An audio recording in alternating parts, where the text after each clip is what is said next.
Hey, I'm Isaac Lee, and NBC may have just dropped their most electrifying show on the network with Young Rock. Let's get into it. This is The Rundown.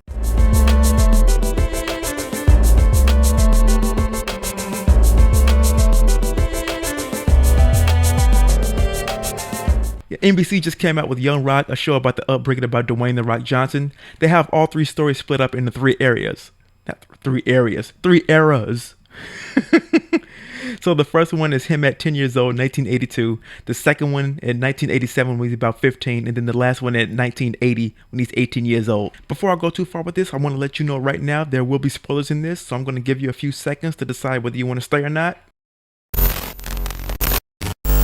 Okay, back to the show. The show takes place in 2032 with The Rock being on a presidential campaign run. And even though he's a popular choice, there's a lot of talk that because of his past successes, it makes him unrelatable to the everyday person. So he decides to sit down with the father from Fresh Off the Boat to tell a bunch of childhood stories to let people know that he's more down to earth than people give him credit for. Now, as a wrestling fan, I gotta say, I love the idea of being taken back in the past to see classic figures like Junkyard Dog, the Wild Samoans, Andre the Giant, the Iron Sheik, of course his father, Rocky Soulman Johnson, who rest in peace, he passed recently, and they definitely had to give a shout out to High Chief Peter Maivia. Even the title of the episode itself, Working the Gimmick, that plays a lot into this wrestling term called kayfabe, which for those who don't know, is all about protecting the public perception of a particular wrestler or a storyline. One of the funniest scenes in my opinion is when someone's asking his father, Rocky Johnson, for an autograph. He happens to notice that the lady's holding a picture. He sees it and instantly realizes that he's being confused for Carl Weathers.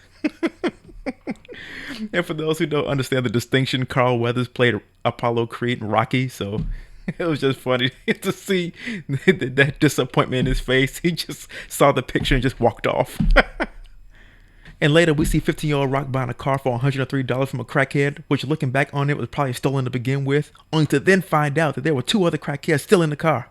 And one of them, for whatever reason, was called Waffle, who later kills over and dies in the car, which then forces 15-year-old Dwayne to have to ditch the car entirely with the bogus 911 call. He also makes mention of one particular time in grade school, I think it might have been career day, when all of a sudden Andre the Giant comes busting through the door, and in wrestling attire at that. When I first saw it, I'm thinking, who let him in? But then on top of that, I'm thinking, who would have stopped him? He's already bigger than all your teachers, faculty, and your security. Though as funny as it was, I couldn't help but think, it was a little pedo. Follow me. 7-foot guy walks into a room full of children, red underwear.